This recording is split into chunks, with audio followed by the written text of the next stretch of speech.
যাবে যে এ তো আমার ছেলে নয়, আমার গর্ভ থেকে জন্ম নেই, অন্য কারোর ছেলে। তাই ভগবান চিন্তা করলে সচিমাতার কোলে যদি আমি নামি, মা তো নিজের সন্তান আমাকে ভাবতে পারবে না। এই জন্য ভগবান যখন আবির্ভূত সময় হলো আবির্ভূত হওয়ার, ঠিক সেই সময় সচিমাতা অজ্ঞান হয়ে পড়ে আছে নিক্ষিপ্ত রোদের সামনে। আর ঠিক সেই ঘরে ভগবান আমার আবির্ভূত হলেন মায়ের কোলে, ভক্তের কোলে। কলিযুগে এসেছে মায়ের কোলে আবির্ভূত হলে, এমনকি দেবকী মায়ের কোলে যখন ভগবান এসেছিল, কংস কারাগারে দেবকী মা পড়ে আছে, হাত পায়ে শিকল বাঁধা। ভগবান শঙ্খ চক্র গদা পদ্মধারী চতুর্ভুজের নারায়ণ মাকে ডেকে বলেছিল, মা ও মা, দেখো তো আমায় চিনতে পারো কিনা। দেবকী মা বললেন, তুমি কে? আমি তো তোমায় চিনতে পারছি। মা, আমায় চিনতে পারছো না? আমি তোমার সন্তান, যুগে যুগে আমি তোমার কোলে এসেছি পুত্র রূপে, তুমি আমায় চিনতে পারছো?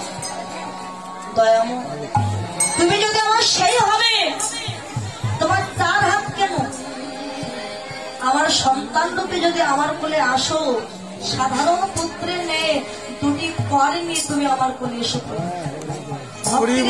ভগবান দুইটি কর লুকিয়েছে, দুইটি কর লুকিয়ে আর দুই কর নিয়ে সাধারণ বালকের ন্যায় ওই দেবকী মায়ের কোলে নামলে কংস কারাগারে। আর নামবার সঙ্গে সঙ্গে পিতা বসুদেবকে বললেন যে আমাকে নিয়ে যাও নন্দালয়ে। নন্দালয়ে যাওয়ার সময় যখন যমুনা পার হতে যাবে, এ জগতে ভগবানের চরণ কিন্তু সবাই চায়। যমুনা দেখছে এত কঠোর তপস্যা করে যাকে পাওয়া যায় না, আমি সেই প্রভু আবার বক্ষের উপর দিয়ে চলে যাচ্ছে। যমুনা উত্তাল তরঙ্গে তরঙ্গিতা হয়ে দুই কুলে আছাড় খেয়ে পড়ছে প্রভুর চরণ পাওয়ার জন্য। আর মস্তকে মানে মাথার উপরে আছে কৃষ্ণ গোপাল, ছোট্ট সন্তান।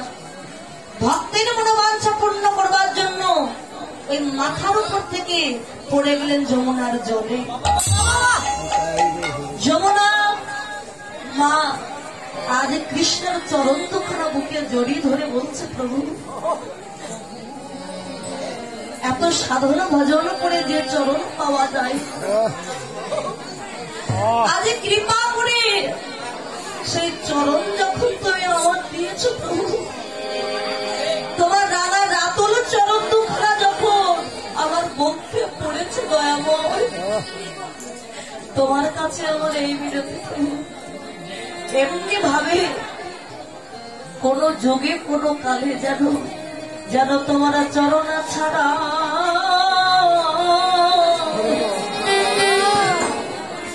আমায় করো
যেন তোমার চরণ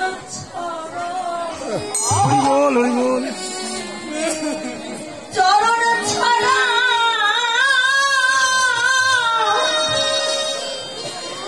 আমায় করো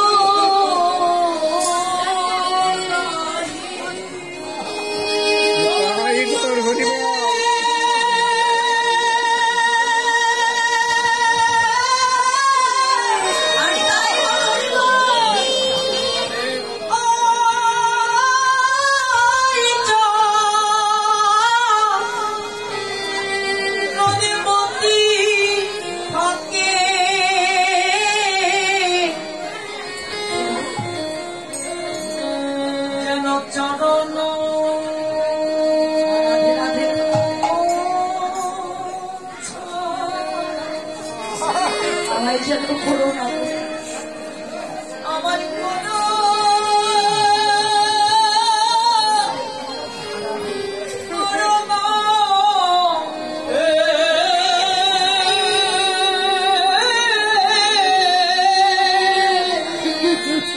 আমি যে কত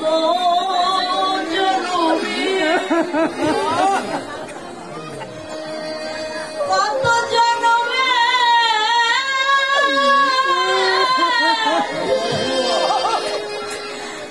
আমি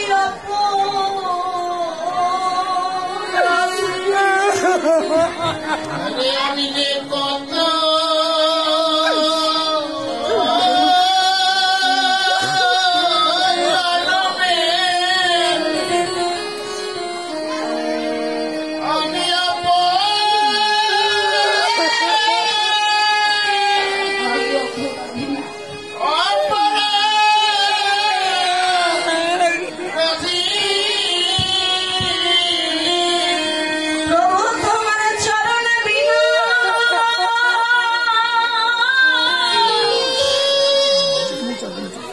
চরণে বিনা আমার নাই যে গতি, আরে আমি যে কত জনমে কত জন্ম মেরে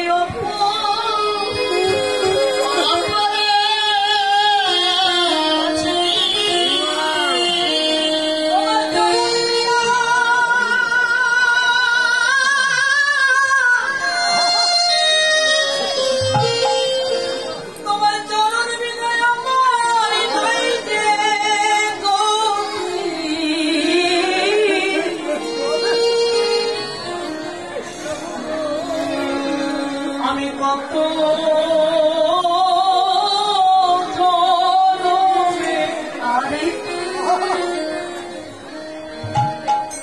জনমের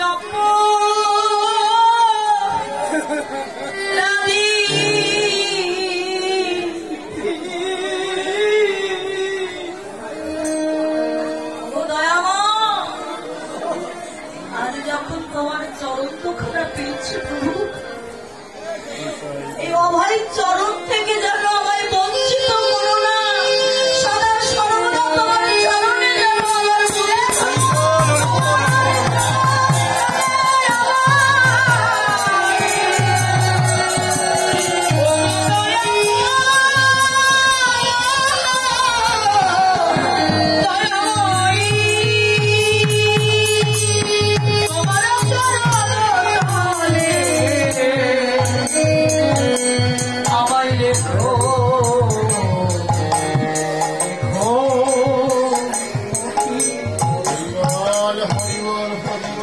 যমুনা যখন চরণ দুখানা জড়িয়ে ধরেছে, ভগবান যমুনাকে ডেকে বলেছিল, যমুনা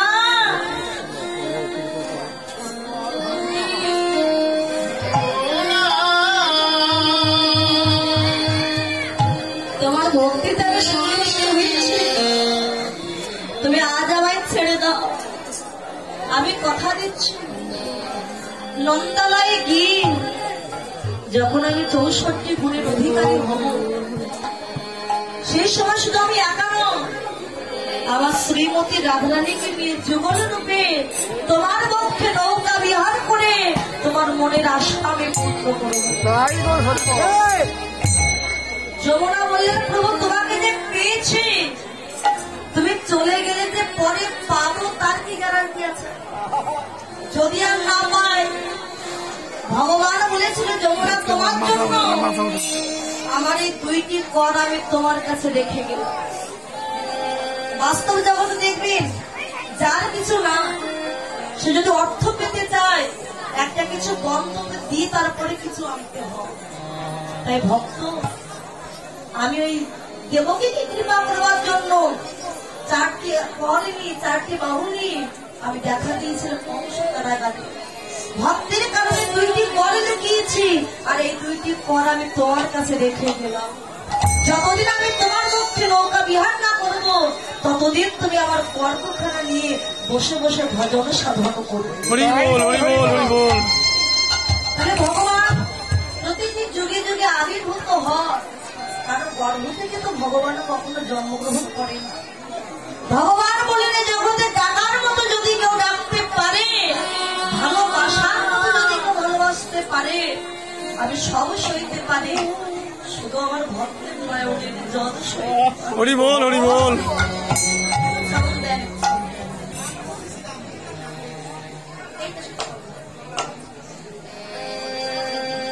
ভগবান বলেন ভক্ত আমার মাতা পিতা, ভক্ত আমার গুরু, আর ভক্তিতে রেখেছে নাম বাঞ্ছা কল্পতরু। ভক্ত যদি খাওয়াই মনে তবে আমি খাই, আর ভক্ত না খাওয়ালে যে আমি উপবাসে যাব। ভক্তের কাছে রাজভোগ চাই না, ধন সম্পত্তি আমি চাই না, যদি কেউ একবার দুপুটার নয়নের জল দিয়ে আমার ডাকতে হরি বল, হরি বল। আমি যা থাকতে পারি। ওমা, এ জগতে ডাকার মতো যদি ডাক হয়, কে উঁচু কে নিচু, কে ধনী কে গরিব, ভগবান সেই বিচার করে। কোন জাত আমায় ডেকেছে, কোন কুলে জন্ম নিয়েছে, ভগবান এই বিচারটা করে না। আগে দেখে কার দেহে ভক্তি আছে। ভক্তি যার, ভগবান তার কাছে জন্ম জন্মান্তরের মতো ধরা দিতে যায়। হরি বল, হরি বল। তার প্রমাণ দেখুন। তারক নামে একজন গোসাই ছিল, মহা গোসাই, বড় পণ্ডিত। মন্দিরে আমার রাধা মাধবের পূজা অর্চনা করে তারক গোসাই। তারক গোসাইয়ের একটা বন্ধু ছিল, জাতিতে ছিল সে মুসলমান। তো তারক গোসাইয়ের বন্ধু মুসলমান, নাম তার হচ্ছে রহিম।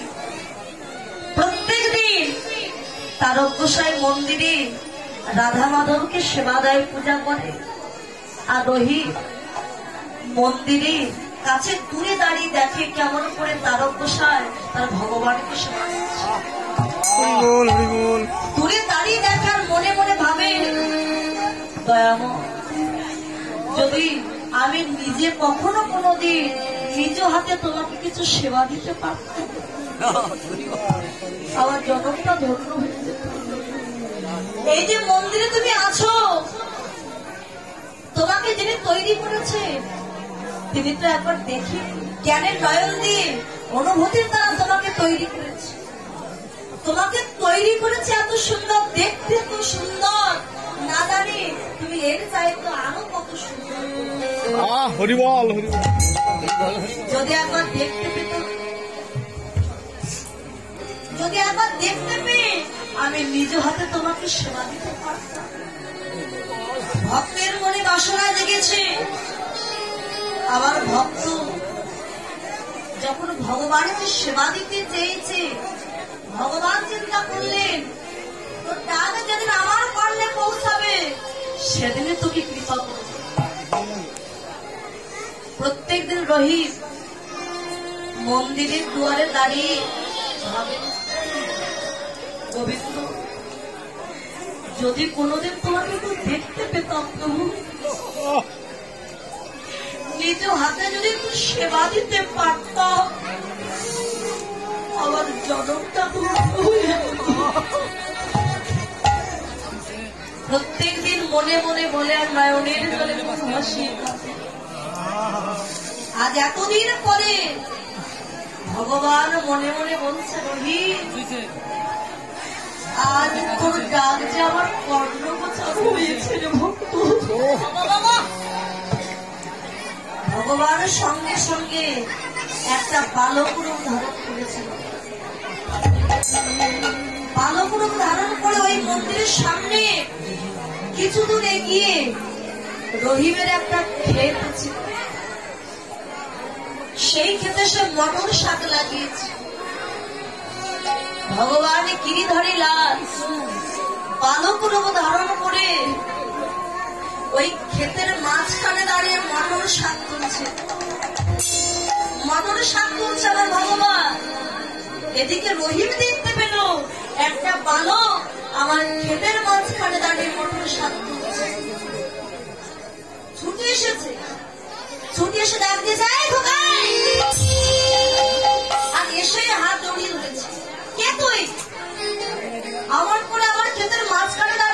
শাক তুলছিস? আরে তুলবি তোল, তাই বলে ক্ষেতের মাঝখানে দাঁড়িয়ে তুলছিস বাবা? দেখ না কত ফসল আমার নষ্ট হয়ে যাচ্ছে। কে তুই? এর আগে তো কখনো কোনোদিন তোকে দেখিনি। তোকে এত সুন্দর দেখতে কেন? কে তুই? তোর বাবার নাম কি? ভগবান বলছো গো, আমার বাবার নাম কি জানো? আমার বাবার নাম হচ্ছে তারক গোসাই। মিথ্যা বলছিস কেন? না, তারক গোসাই আমার বন্ধু। আমি জানিস না, বিবাহ করিনি, তার কোনো সন্তান নাই। তবে আজকে তুই বলবি তোর বাবার নাম তারক গোসাই, আমি মেনে নেব? সত্যি বলছি, আমার বাবার নাম তারক গোসাই। সত্যি তোর বাবার নাম তারক গোসাই? ঠিক আছে, তুই এখানে দাঁড়া, আমি আমার বন্ধুকে ডাকছি। হাত কিন্তু চেপে ধরে রেখেছে ভগবানের হাত। আর যেই না তারক গোসাইকে ডাক দিয়েছে, তারক গোসাই দিচ্ছে, তারক গোসাই আসছে। আর ভগবান দেখলো তারক গোসাই এসে পড়লে আমায় চিনে ফেলবে। যাকে দেখা দেওয়ার কথা তাকে ছাড়া তো আমি অন্য কাউকে দেখা দেব না। হাতে কিন্তু মঙ্গলশাক আছে। তারক গোসাইকে দেখে রহিমের হাত থেকে হাতখানা ছিনিয়ে নিয়ে ছুটে গিয়ে ওই মন্দিরের মধ্যে লুকিয়ে পড়েছে আমার ভগবান।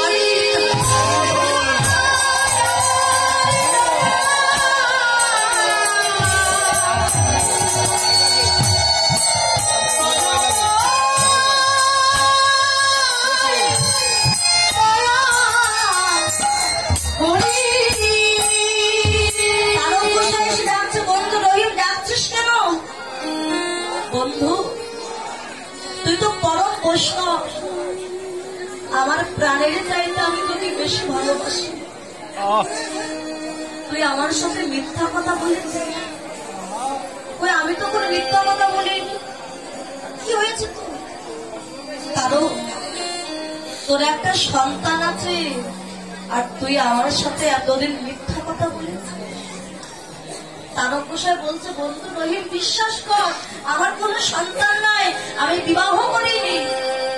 শোন বন্ধু, তোর ছেলে আমার ক্ষেতের মাঝখানে দাঁড়িয়ে মটর শাক তুলছে। পরিচয় জানতে চাইলাম, তোর নাম বললো। যখন তোকে ডাক দিলাম, তোর ছেলে ছুটে গিয়ে মন্দিরের মতো লুকিয়েছে। এখনো মন্দিরের মতো আছে তোর ছেলে। তারক গোসাই চিন্তা করছে, সত্যি তো ওই মন্দিরে আমি আর আমার গিরিধারী লাল আর কেউ থাকে। তবে কে যেতে পারে? ধীরে ধীরে মন্দিরের কাছে গিয়ে যেই না মন্দিরের দরজাটা খুলে দিয়েছে, তারক গোসাই দেখতে পেল আমার ভগবান গিরিধারী লাল ওই রহিমের ক্ষেতে মটর শাক হাতে নিয়ে দাঁড়িয়ে আছে। আমার ভগবান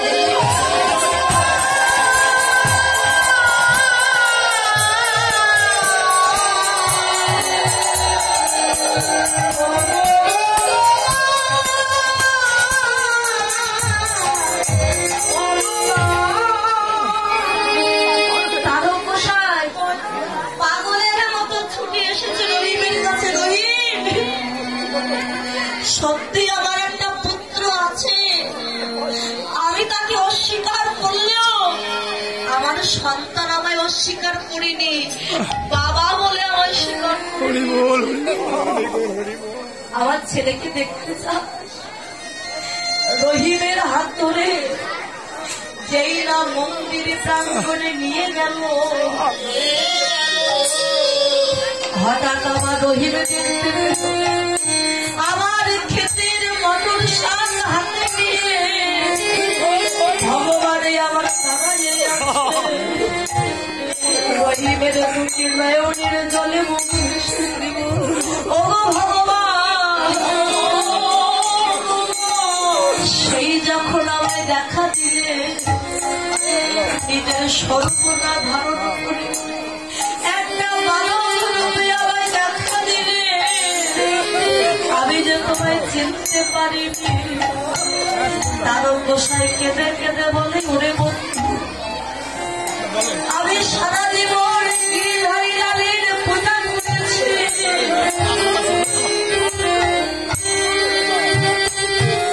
কিন্তু কোনদিন গিরিধারী লালের কৃপা পাইনি। আজ তুই ভিন্ন সমাজের মানুষ হয়ে তুই আমার ভগবান গিরিধারী লালের কৃপা পেয়েছিস। বন্ধুরে তুই যে পরম ভক্ত, ভক্ত সঙ্গ পেলে মানব জনম হরি বল, হরি বল। আর কেন দূরে দাঁড়ায় আছি? ওরে একবারে আয় ভক্ত,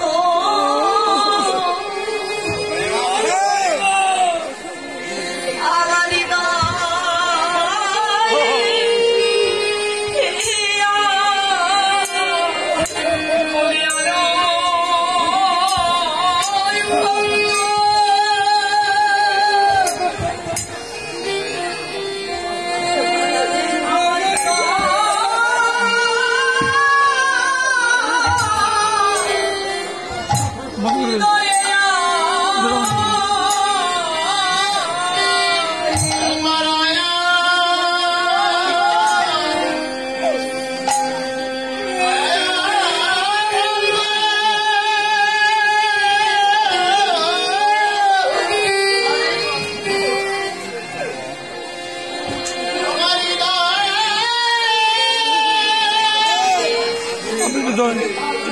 আমি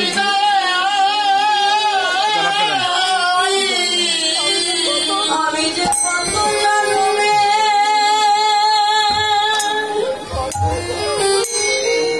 কত জন্মে